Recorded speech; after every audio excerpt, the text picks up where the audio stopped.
The rain poured down relentlessly at the crowded bus stop, but no one noticed the quiet black man standing off to the side, his coat damp and his eyes calm.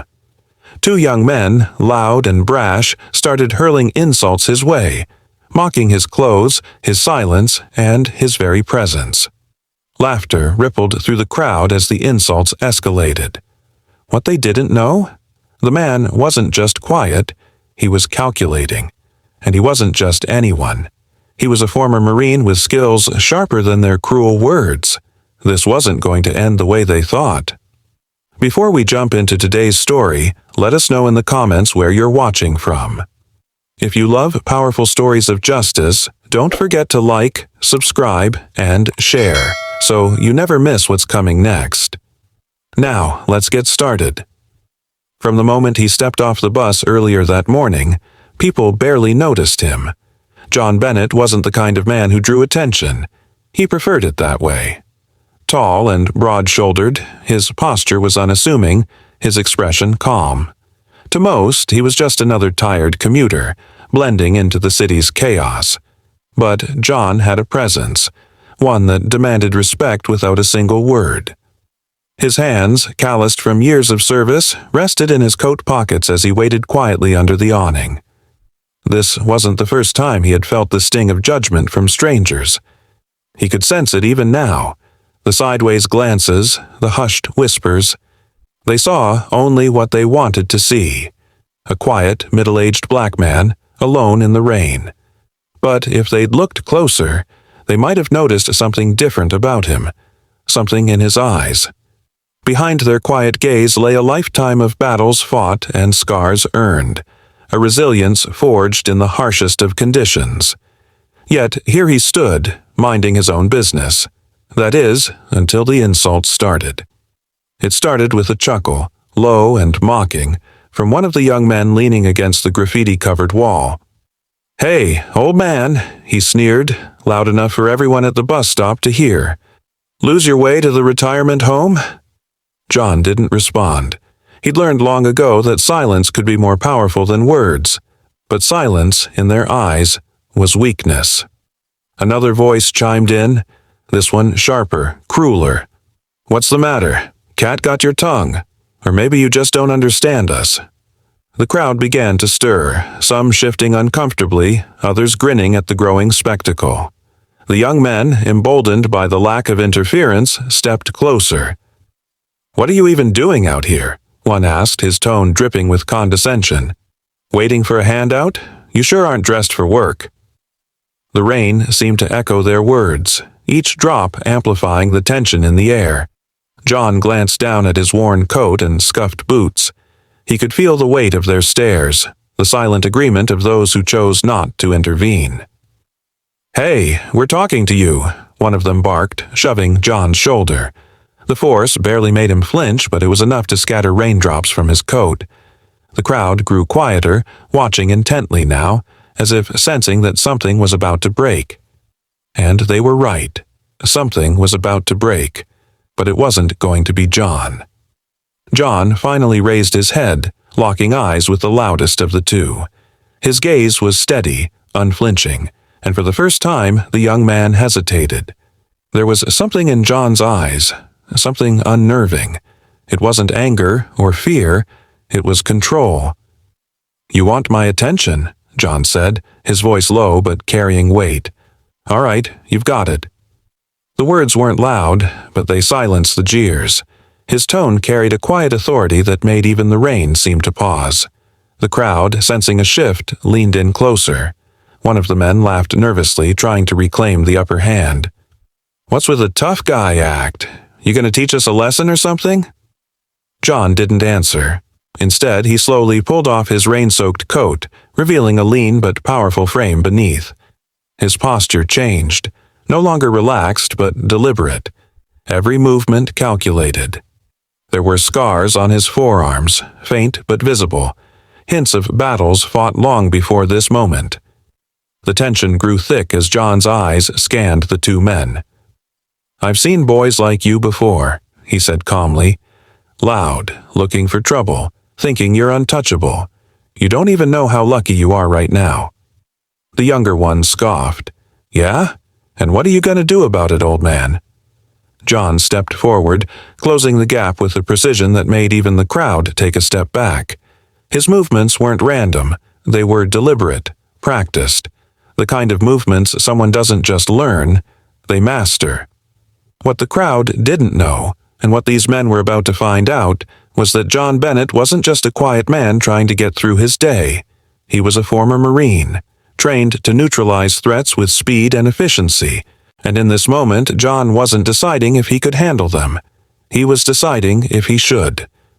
The crowd held its breath as John took another step forward, the tension coiling like a spring ready to snap.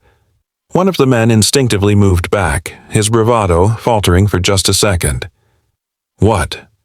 What's your deal, man?" he stammered, his confidence cracking under the weight of John's silent intensity. John's eyes didn't waver. "You don't even realize what you've walked into, do you?" he said evenly. "You pick a fight with someone because they're quiet, because you think they'll take it, but you never stop to ask yourself one question."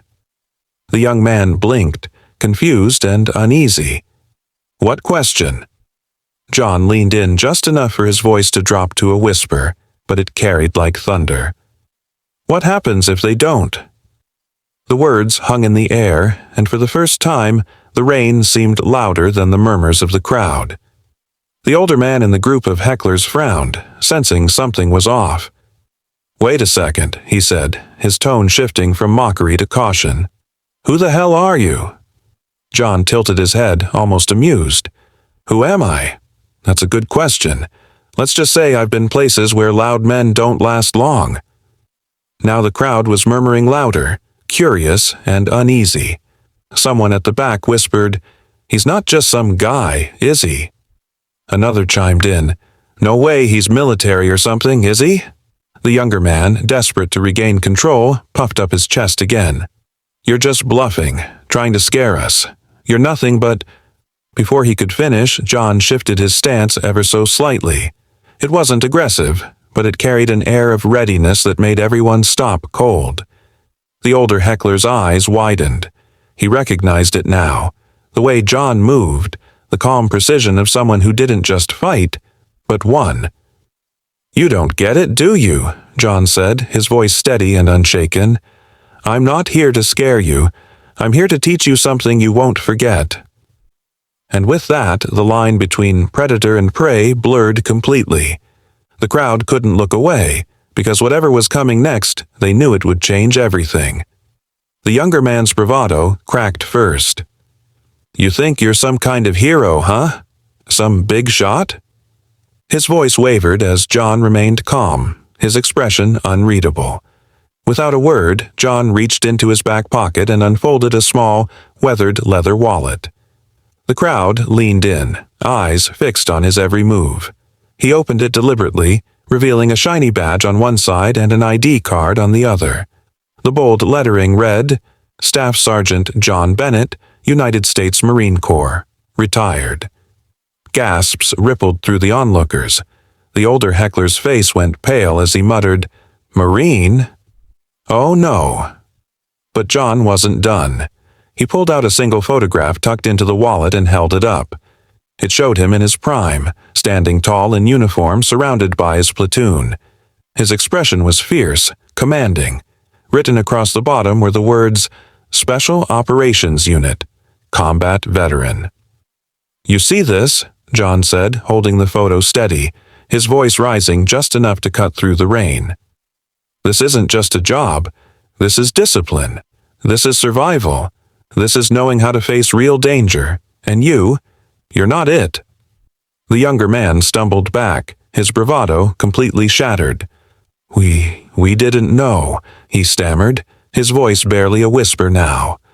John took a step closer, his voice sharp but controlled. "No, you didn't. You saw a quiet man and thought he was weak. You thought you could humiliate me, make a show of me. But here's the truth. You don't know anything about the battles I've fought or the scars I carry." The rain pounded harder, but no one moved. The crowd was frozen, captivated by the weight of John's words. He looked directly at the older heckler now, his tone unwavering. You've never been in a situation where silence is your only weapon, where the wrong move means someone doesn't come home. You don't insult someone like that because you don't understand what it takes to walk through fire and come out standing. For a moment, the only sound was the rain. Then John tucked the badge and photo back into his wallet, his movements slow and deliberate. "So, here's your lesson," he said, his voice cutting through the silence like a blade. "Respect isn't given, it's earned. But disrespect? That'll cost you more than you can afford." And with that, John turned away, leaving the two hecklers stunned and the crowd buzzing with whispers of awe and disbelief. But the moment wasn't over yet. Something was still lingering in the air, and John knew it. As John began to walk away, the younger man called out, his voice small now, stripped of its arrogance. "Wait, I'm sorry, we didn't mean—" John stopped but didn't turn around immediately. He let the weight of silence sink in before speaking. "Sorry isn't for me," he said. "It's for you to figure out why you thought this was okay in the first place." The older heckler nodded solemnly, guilt etched on his face. "You're right. We were wrong," he admitted, his voice trembling. "We didn't know who you were."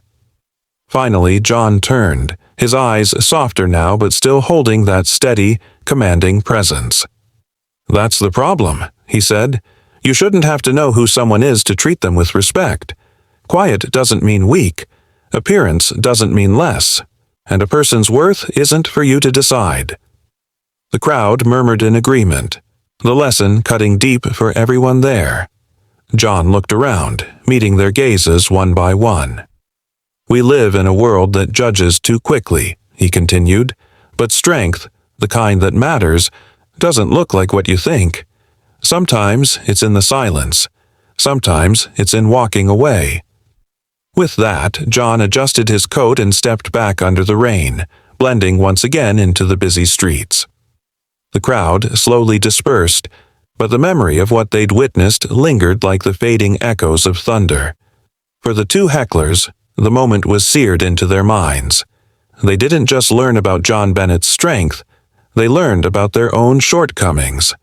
And for those who watched, the message was clear. True power isn't in proving yourself to others. It's in knowing who you are, standing firm in your integrity, and choosing to rise above the noise. As the bus finally pulled into the stop and John climbed aboard, someone whispered from the crowd, "He didn't just teach them a lesson, he taught us all." And with that, the rain washed away the tension, leaving behind a powerful reminder. Never underestimate someone's quiet strength. It might just be the strongest force you'll ever encounter. Thank you for watching The Justice Twist, where the quiet heroes and untold stories remind us of the strength and resilience and the power of justice. If this story moved you, don't forget to like, share, and subscribe for more powerful narratives that challenge prejudice and celebrate hidden strength. Remember, the real twist in life comes when we choose respect and integrity. See you in the next story.